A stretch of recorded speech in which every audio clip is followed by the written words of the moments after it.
Takže serus, teraz zdanem pri novom videu. Je tu sa mnou aj môj pes, Daxo. Pozdrav. No takže, teraz som sa chcel len tak vyjadriť, ne, reku, že teraz za chvíľu Silvester, Vánoce, ne, samozrejme konec roka. A reku, že idem skúsiť dimovnicu, ne. Takú na Odyssce niečo bývaj. Na zápasoch sú tam hádzu, ne, tak idem reku skúsiť.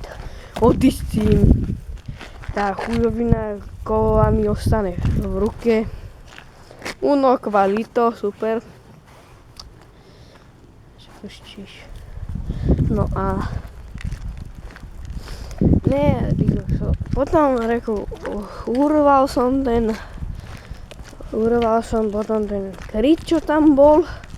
Odistil som to nejako. Zasa nič nestalo. Čo je za systém? Potom som to šľahol o zem a začalo to dymiť. Uno kvalito. Takže to je strašné tie dymovnice. Takže minulý rok som to odistoval po odičke, neišlo to. Teraz odistím hneď prvú. Bum, nefunguje. Takže strašné. Čo tu sereš, Daxo? Dobre, takže toto by bolo asi z dnešného videa všetko. To je také menšie vyjadrenie na tie dimovnice, to ma fakt nasralo. Iné skúsi reku, neviem koľká to je, tak už áno, za týden alebo koľko, ne. No a to je strašné, akože. Nakamerujem vám ešte aj mojho psa.